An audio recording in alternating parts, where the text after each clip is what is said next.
It is Friday, June 6th, 2025. This is another edition of Baseball Today. That is my man, Trevor Plouffe. I am Chris Rose, producer Dan, intern Sawyer along for the ride as well. Good to have you back. Hopefully your trip through Seattle and West Sacramento was great. I had a great time. Some good baseball was played. I was very curious to see how Sacramento was going to be, and I was it was better than I anticipated. That's for sure. But I also, Chris, as you know, love being with my family, and I am happy to be home. I'm sure you are. A couple of things. First of all, people probably wondering what hat I'm wearing. Well, Wisconsin apparently is the frozen pizza capital of the world. So the What? Wisconsin Timber Rattlers have unveiled the Wisconsin Frozen Pizzas. This is an awesome lid as their new identity for the team's alternate arsenal. They're the high A affiliate of the Milwaukee Brewers. So we'll put it out on social media. Go get it. Your frozen pizzas lid. I played at the Timber Rattlers field before. I got a cool hat on too, Chris Rose. What do you got? Oh, I love that. Yeah, it's like, part of the San Francisco Giants New City Connect line. I saw it. I was in Sacramento. There was a Lids right by where we were staying. Yeah. And I just said, you know what? Let me go check what we got out here. I love this hat. So you cannot call me like a Dodgers guy. No. I'm wearing a freaking Giants hat. I hear you. Well, let's do a tip of our cool caps today to a little special show that I shot recently and will air on True TV tonight before the Stanley Cup game. This is called the Stanley Pup. I shot it with Mark Chinook. Really good dude. You see him on SmackDown. He's the ring announcer, among other places. And really the whole idea, it's called the Stanley Pup, and there we are next to the Stanley Cup. It's a really fun show where we have all NHL teams are represented by these adorable rescue pups. And so it's all about finding homes for these furry friends. I have a rescue dog, Sydney. She came into our life a dozen years ago and has changed the entire complexion of our family. Hockey players get involved, celebrities. Michael Bublé comes through there as well. It's a great, great show. It really warmed my heart to do it. And so hopefully everybody will enjoy. You're the most interesting man alive, Chris Rose. You really are. The things that you get wrapped up in, I have no idea how it happens, but my goodness, you're great for it. Yeah, no, it was a great, great time. So give it a look. It's a fun little show. Check it out on True TV. We certainly appreciate it. All right, let's get to it. We got a really, really fun weekend of baseball, which includes a meeting of the best team in the American League playing host to the best team in the National League record-wise. It's the Tigers hosting the Cubs, who have been unstoppable as of late. Pete out to center. Robert Hassel Jr. back at the track, at the wall. It's gone! Dead center. It's Pete Crow All-Star. I love that. Pete Crow All-Star. The Cubs have won 7 straight series. They're going to be squaring off against Tarek Skubal on Friday night. These are two of really the better stories in baseball. The series, I think, can be fantastic. But which team do you feel better about at this point on June 6th? I think it has to be the Tigers here. And obviously, I think what the Cubs are doing is great. You look up and down their lineup, they have well above average players pretty much at every single position. So I think I would choose the Cubs offense over the Detroit Tigers offense. The defense, although both have been very good this year, I would choose the Cubs defense. But then we're talking rotation and bullpen. Those are both going to the Tigers. And I think if I had to weigh out just rosters right now, I think the Tigers have a more sustainable way for success this year. So I'll go with the Tigers. That's with the caveat, Chris. And you call me crazy, call me a hater, all you want. That's with the caveat if these guys continue to hit. If Torkelson continues to hit, if the guys that were not coming into this season with high expectations, if they continue to go, the Tigers are going to be very difficult to beat down the stretch. So I'm going to go Tigers now, but a little bit of caveat. I think you can go either way here, and there's really no wrong answer. But for me, it's the Tigers. The Cubs offense has been maybe the best in baseball, most enjoyable to watch. Certainly the best outfield, right? I mean, PCA, Kyle Tucker, when Ian Happ is the third most productive outfielder by quite a distance, then you know that your other two dudes are having a great, great year. And also Tucker and Happ both with an outfield assist last night. Yeah. Like that outfield defense is fantastic. What they've gotten out of the catching position to me has been as eye-opening as almost anything in baseball. That has been shocking. Nico Horner is probably having the best year of anybody who's never hit a homer in quite some time. The starting pitching, yes, Skubal is the total difference maker, right? He's the best starter in baseball. He can shut a lineup down. When he gets to a playoff series, you better find, wins elsewhere, because coming against him will be quite the chore. Now, the bullpen has gotten interesting. It's got, ever since we kind of took a dump on the Cubs bullpen situation, they've really lit it up, I think, quite well. Pomerantz, I mean, we thought the guy was retired, and here he is. He's been phenomenal. I still don't think he's given up a run. Palencia has been awesome. Brad Keller's been unreal. And Presley, ever since that blow up against the Giants, and what he give up 8 runs? He hasn't given up an earned run since then. Like, really good. I still think that they're going to make a move at the back end of the bullpen. I think the Tigers are going to do the same, even though Will Vest has been really pretty good in that role. So I would give the overall, I'm going to say slightly to the Cubs here, even though I would say right now the Tigers have a better chance of making the World Series, just because I don't think there's the depth in the American League that there is in the National League. But I do think that Cubs are a slightly better overall team. I have no qualms with that. I really don't. No, I don't either. It's a good question. I'm going Tigers just because I think good pitching beats good hitting. I get it. Be glued to this series this week. And I don't really think I ever gave up on the Cubs bullpen. I said there's a couple guys out there with really good stuff. They just have to find the roles. Palencia, I think I saw pitching in Miami, and I was like, who the hell is this guy? So yeah, they have, and Theobar's been good for them. You mentioned Presley's had a bounce back, so they have guys. I think the Tigers bullpen's obviously better, but they do get asked to do more than the Cubs bullpen does. So I don't know. It's a great question. I'm going Tigers. You're going Cubs. It's a beautiful show. Yeah, I think it's a good, and don't sit here if you're a Cubs or Tigers fan and we like the other team a little bit more. You hate them. We love this series. I didn't have it circled as one of the best series of the year going into the season, but here we are on June 6th, and I sure as hell feel that way. It's great. What has surprised you most about each of these teams? Leave it in the comments section if you've watched either of them extensively. They're really fun. In the meantime, let's go over a pair of crazy finishes on Thursday, and we're going to start with either the best win or the toughest loss of the year, depending on which team you root for. Atlanta had a 6-run lead going into the 9th, and you think, well, we're safe, right? Wrong. Gurriel hits a high fly ball to left field, and that one is on its way, and it's gone to the bullpen. Alec Thomas gets this one up in the air down the line and right, and Alex got a home run way back in the chop house, and hold the phone. That's a base hit down the line. Suarez has tied the game. Marte is home. They will wave Vargas. Here he comes, and the Diamondbacks have stolen the lead right back. Gino Suarez, wow. That's great comeback by us. That was a team effort, and we did our best. Offenses, we did a really good job, and I'm happy to go to Cincinnati with a sweep on the packet. Okay, Gino, that was pretty cool. Big picture here. Is this the sort of win that can save a team's season?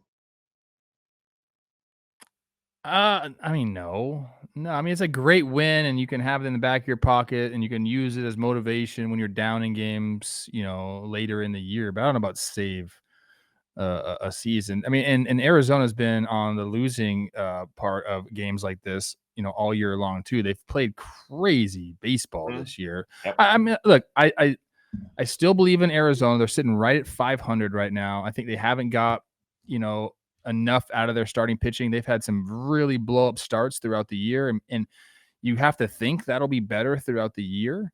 But I don't think that this just like jumpstarts your season. The sweep is nice for sure. Got you back to 500, but I'm not going to say this win is the reason they're going to go on a run. They got to play better baseball. Well, it's not going to mask the issues that have followed them all year, which is obviously their bullpen not being healthy and not being good. A couple of their starters have not lived up to it. Brandon Pfaadt, well, the good news is he recorded some outs yesterday, but just not a ton. Zach Gallen did pitch well earlier in this series against the Atlanta Braves, but that's like 4 good starts he's had all year. Yes. He's got to be significantly better. So this isn't, it is, we might say, hey, we'll look back with, remember that win on June 5th? It's possible, I suppose, but there are still a lot of hurdles for this team to jump over. So great win, really cool. Yeah, pat him on the back, say good job. I mean, Yeah. I also think it means that the Braves have just entered a new, what is you doing territory.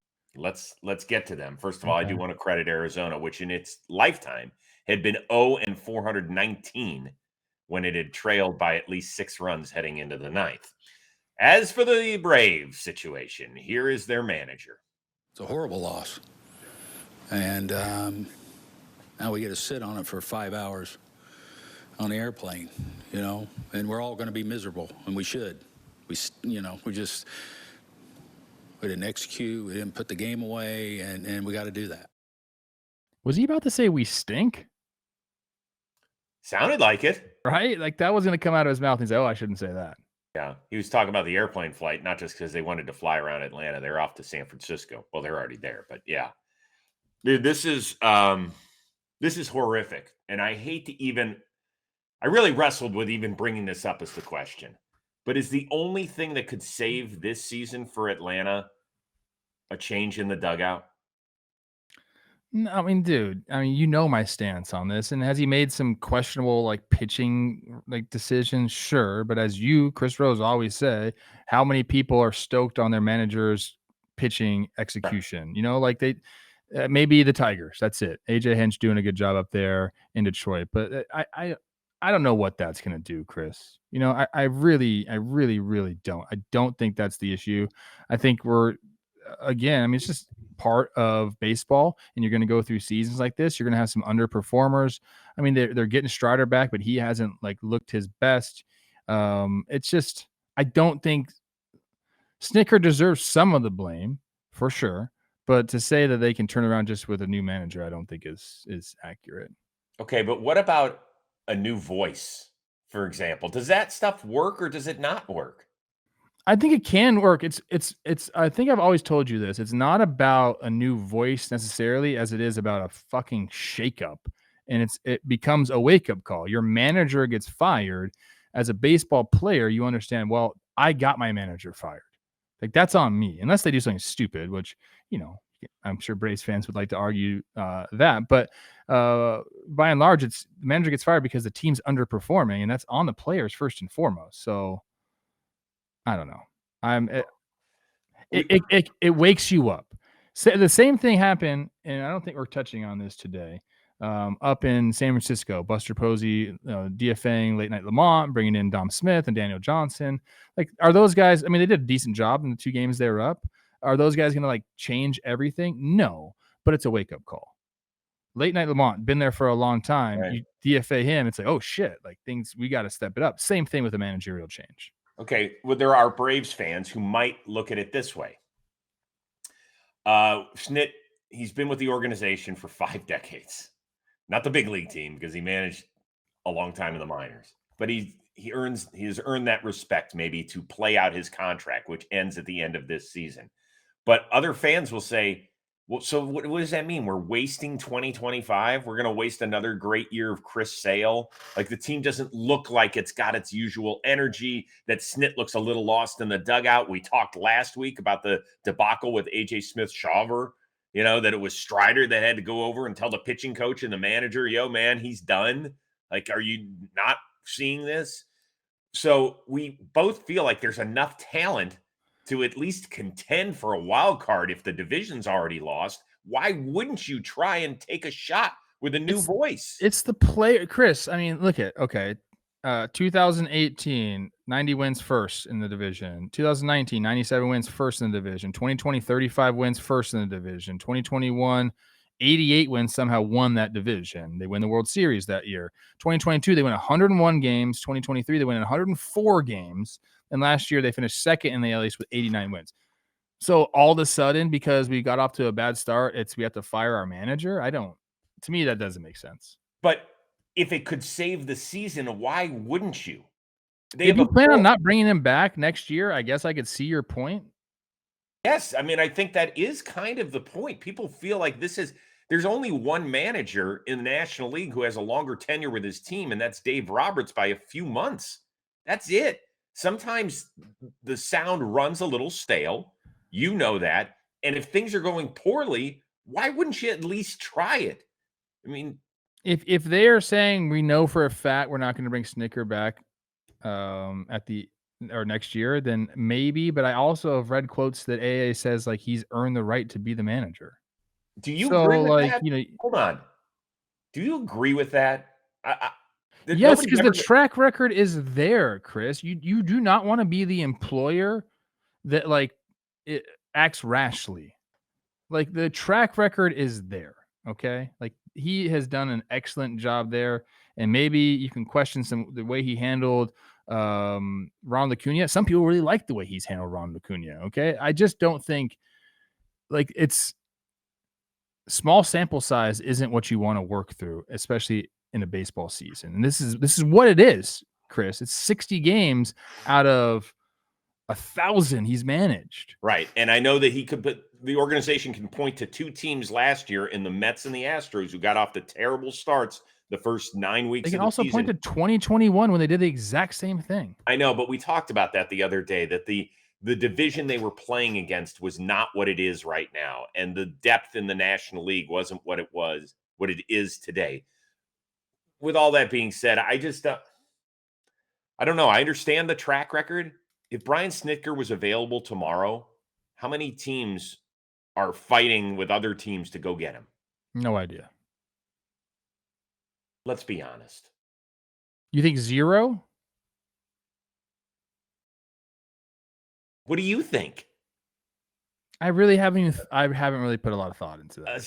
I mean, he did help. He won a World Series. Nobody can ever take that away from him. He obviously did something extremely well over the last 7 or 8 years. He means more to the Braves organization than other organizations. That's because he's been there for so long. I would say this in managerial searches, I don't think teams really care anymore. I think they'd rather go within the organization, pay a guy less, save that money, and use it on their ball club. Like, if I was a general manager, Chris, or a president of baseball ops, like that's exactly what I'm doing. You think I'm going to go out and hire a shiny new manager for $8 million a year? No chance. I'm going to pay somebody that's in my organization that knows what we're about, that's earned it. I'm going to pay him $4 million and you're going to go be my manager. Like that's what 100% that's what I would do. Okay. Interesting. Braves fans, you got to chime in on this one. You have to, since y'all like what I had to say so much earlier this week. So let's go for it. Yeah, they didn't like that. Yeah, they didn't at all. I'll leave you with this stat. Atlanta had won 766 consecutive games when leading by at least 6 runs after 8 innings. Its last loss came against the Mets, July 17th, 1973. Does Anthopoulos is he fired too? Time to switch it up. Need a new voice. Well, do you think the middle of the season, that's the time to do it for a decision maker? Same. That's what I'm saying. These guys actually... You know that. You know it's not. You know it's not the same thing. A voice every day in the dugout. Maybe it should be. Well, what has Anthopoulos done to get this team going? He made one big league signing, and he's in the middle of serving an 80-game suspension. So, if we're just going to throw blame out there to people who aren't even playing the games, I would say the guy that constructs the roster is as equal or maybe even more to blame than the manager. I'm not going to disagree with you there. I don't think that changing the GM will affect today's on-field product. That's my point. That's all. I don't know. I mean, you're talking about a wake-up call. Okay, it's time for let us know, though, in the comments section. What do you think? Do you think managerial changes mean anything? We've already seen 3 of them, like the Pirates and the Rockies. You know our opinions there. The Orioles, they've won 6 in a row. I don't know. I think he's 10-8, the Orioles manager. Yeah, done a good job. Oh, that's right. Sorry, Danny. I forgot about this. Real quickly. I want to do this very quickly. The Rangers had a 1-run lead, bottom of the 9th, bases loaded for the Rays. 2 outs. 2 outs. Balls hit to Marcus Semien off the bat of Taylor Walls. Nobody's covering second. Fine. Pitcher's not covering first. And we got 2 runs that score. Simeon did not see the winning run score. He checked second, he checked first, and by the time he saw the winning run scoring, oh boy, that was Junior Caminero, by the way. How's this happen? Very quickly. Fire Bochy. I don't know. Right. How does this No, happen? honestly, this is all on Simeon. You could talk about the pitcher not being there as well. Mhm. And they've had a couple of these. Kumar Rocker didn't check home Right? during the series as well, but he doesn't think that Caminero is going to go at all. Essentially, that's what happened. He's like, obviously he's not going to go. He pulls up on the play, just thinks it's over. He wants to give the ball back to the pitcher. Then Caminero just tests him. I don't think it was like a really smart base running move. It worked out. But he did put pressure on him, and you see Simeon just like doesn't know what to do with this ball, and then just kind of like lobs it in. That's the thing, is if he just fires a strike there, he's out. It's a free out. He's out. That's one of the easier throws you're ever gonna make from second base to home. I mean, fire it in there, and he didn't do that. So Right. I think he was just caught by surprise, essentially. Yeah. This is the Kumar Rocker play from Wednesday. Kumar, by the way, was sent down. Bruce Bochy said it wasn't that play specifically. Said he needs to work on everything pitching wise, but this doesn't help because, okay, he doesn't get the guy at first, and then he doesn't check, and then boom, all of a sudden, we got another so run. bad. That is, That's that makes me. Yeah, consecutive days with mental errors, and that's when you know, like the Rangers are struggling offensively, big time. When you start carrying it out to the field and you're making boo-boos like that, that's a rough go. Yeah, It's a rough go. Dan, thanks for the reminder on that. That was my fault. that was a crazy play. Yeah. All right, it's time for our Like a Bosch Player of the Week. It's brought to you by Bosch Power Tools. Just like Bosch Power Tools, this player got the job done through hard work, grit, and determination. Who's yours? I'm going with Willie Castro. He had a really nice week for the Twins. On the week, he went 10 for 26. He had 4 homers. And the reason I chose him was in Seattle, he hit 2 homers in the game batting left-handed. And then in Sacramento, he had 2 homers in the game batting right-handed. The only Twins player in their history to do that in a season was like one of my favorite guys, Chili Davis. So I want to shout out Willie because he's just one of those players that will do whatever's needed. And he had a nice little week. Yep. Yeah, he's been a very good player. Turned into an all-star player last year, if I'm not mistaken. I'm going to go with the guy we just saw score the game-winning run for the Tampa Bay Rays, Junior Caminero. Usually he doesn't have to slide in head first because he's been jogging around the bases so much. Hit his team-leading 15th home run last night, 6th in the last 8 games. He's picked up 16 of his 40 ribs on the year during that stretch. By the way, the guy doesn't turn 22 until a month from now. So he's a freaking beast. He's right-handed power. And it pains me to say all this because where did he come from in a trade? You know. The Cleveland Guardians for Tobias Myers. The only one that's got a good trade with the Rays is the Minnesota Twins. Oh, yeah. Joe Ryan for Nelson Cruz. And by the way, Tampa in a tie for the last wild card spot. All of a sudden, them and the Blue Jays. You're right there. Right there. So today's episode of Baseball Today is sponsored by Bosch. When you pick up a Bosch power tool, it makes you feel empowered and confident and appreciated. No matter what job lies ahead, we know you're going to crush it. As a global leader for power tools, measuring tools, and accessories, Bosch's innovative product solutions, they're built with quality engineering and precision in mind that every dad needs in his toolbox. That's right. Father's Day is right around the corner, a couple weeks away. And this Father's Day, help pops feel like the real MVP when tackling tasks on the job site or whether he's getting projects done around the house. Gift him a selection of Bosch tools, essential like the Blaze 100-foot measuring laser or the 18-volt compact brushless half-inch drill and driver kit.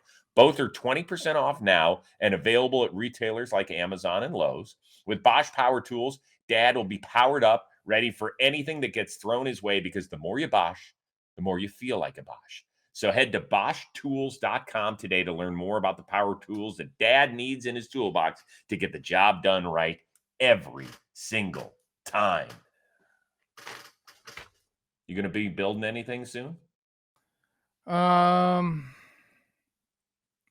trying to think. I don't. Well, we got the kids new mattresses, so I think we're getting them new bed frames. I don't know if I have to assemble it or else we pay to do it. Get your ass in those rooms for Teddy and Isla. Let's start building that shit. I'll tell you what, if I decide to do them, I know it's going to be a lot easier with my Bosch. I will tell you this. So Josh is kind of like Josh and I had tag team stuff when we have to build it, and so we feel much better. We feel like, hey, we just built something. And I will admit this: Michelle looks at me a little different when I Wow, finally you get know something. that. Yeah, And by the way, I mean, if you're out there hand cranking still, like get a drill, get yeah, a power please. drill. Come on, same 1977, bro. First meeting between Boston and New York tonight. Red Sox come to the Bronx 9.5 back of the Yanks in the AL East. Are you more disappointed or surprised that the gap is that big? I'm disappointed. Oh my, the Red Sox have disappointed me immensely this year. Defensively, I don't think gets talked about how sloppy they play the game, because they have a few guys that kind of cover it up. Oh, Sedane's great in center field, and Abreu can play some right field. Like they have guys that can play some defense, but overall the team defense is no good. Base running could be the same. The off the field crap with Devers, like everything has gone wrong for the Red Sox this year. Starting pitching has been abysmal. The only thing that's really gone right is the transition of Devers to DH. He's been great. Like that's the only thing. So I'm super, super disappointed in them for sure. And you want to talk about a manager that should be on the hot seat? Alex Cora should be on the freaking hot seat. I'll be on that train all day long. You want to talk about getting rid of who do you want to fire again? Snitker, he's had way more success than Alex Cora. Way more success. So I'm disappointed big time in my Red Sox. Yeah. Did you pick them to win the World Series or just the East? I picked them to be in the World Series and lose to the Dodgers. Got it. Okay. And that ain't happening, people. Yeah, this is disappointing. Very disappointing. I did not have them winning the division. I think I had them as a wild card, and I felt like they could press the Yankees. It'll shock the hell out of me if they get within 5 games of the Yankees at some point this year. It just doesn't feel right.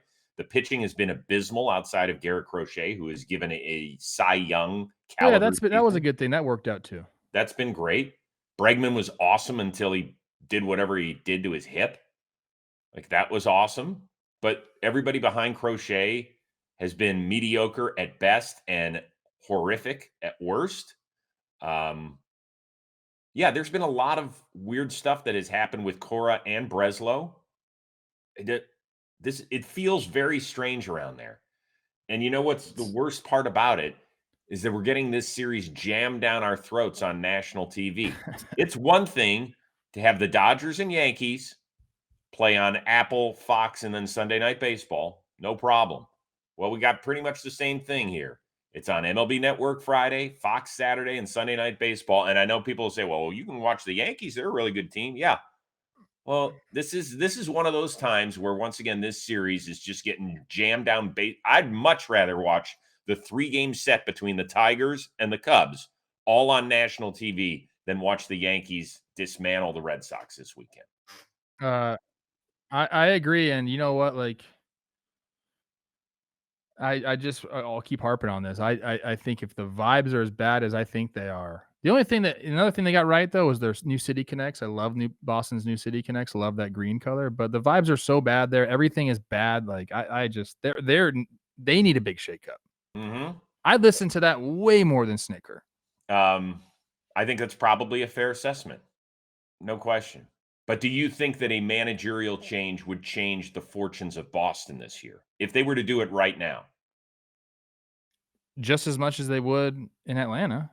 See, I don't necessarily agree with that.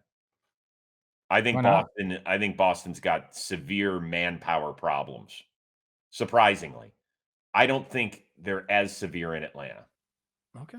That's what I think. Could be wrong, but leave a comment. You know, fans of the Red Sox and fans of the Braves watch your teams much more closely. So maybe, but baseball fans in general, we like to hear from you. You can comment on that. All right, we're going to get out of here by looking at 2 great defensive plays from the left side of the infield. Let's start with Bobby Witt Jr. Dude, when you turn into Superman, literally on a baseball diamond, you're all right in my book. I mean, this is awesome. I actually said on Talking Baseball, we went over this play too. I do think, as crazy as this sounds, I think that's like pretty routine for Bobby Witt Jr. The ball wasn't hit very hard. Yeah, I think he makes that catch 100 out of 100 times. And that's just, I think that's more of me saying, wow, Bobby Witt Jr. is very good, like the best. I don't know where I'm going with this. It's a great play. And also the Royals have to wear those. Love the Tiger blue. unis. Those are so fresh. Love the unis. I just love Bobby Witt. He had an at bat in the first game of the series off Palante that was just so freaking good. Yeah, and I know that Jack Caglione hasn't done a ton. He did get his first major league hit yesterday, so congratulations to that.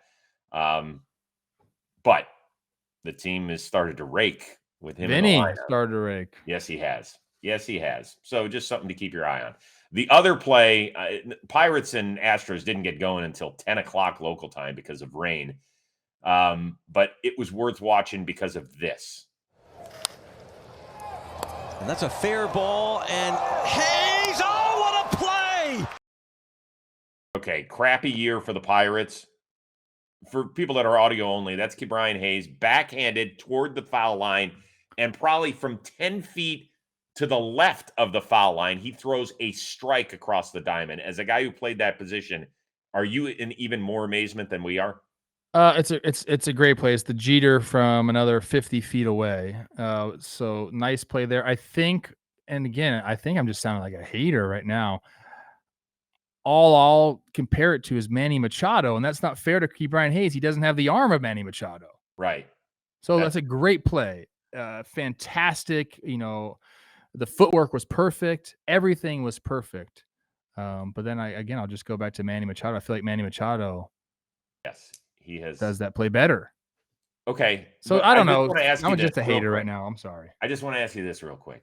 How hard is it to make an accurate throw on a play like that where he doesn't set his feet? I mean, the first baseman didn't have to move. It's not as hard as you think. It's more getting enough on the ball. I think that's the big key there. I mean, you know where we used to do ground balls, and every once in a while, Tom Keller would make us close our eyes.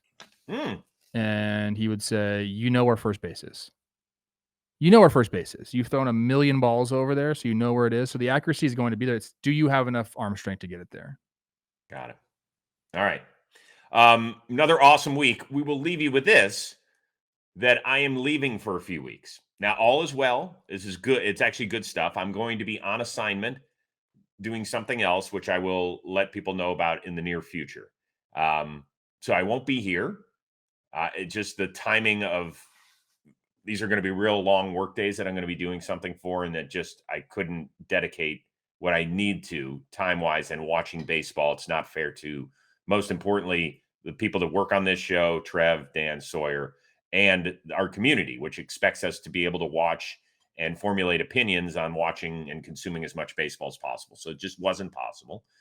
You're in good hands. We're going to have a rotating crew in this seat. You'll love it. You'll probably be like, hell, Rose, just stay wherever you are. So I'll be gone a few weeks, but I will be checking in. I can't exactly disclose where I'm going to be yet, but that'll be coming soon. Okay. Just tell them the truth. You're going to go work with Elon, setting up a third party in this country. That's out. I'm out with all that. Don't drag me into the middle of that, although it has been rather entertaining on social media over the last 24 hours. We're going to miss you, C. Rose, but we're excited for your opportunity, and we will miss. We'll take good care of the show. I promise. I know you will. I'm not worried about the show. The show is going to do great. Yeah. I'm going to miss you guys more than you'll miss me. That is the honest to God truth. But everybody be safe. Enjoy your sporting weekend and enjoy the series out there. We got a lot of good stuff that's happening. Some crazy shit in this sport too. So for our one-of-a-kind producer, Dan Rourke, our awesome intern, Sawyer, that is the uber-talented Trevor Plouffe. I am Chris Rose. Thank you so much for supporting Baseball Today.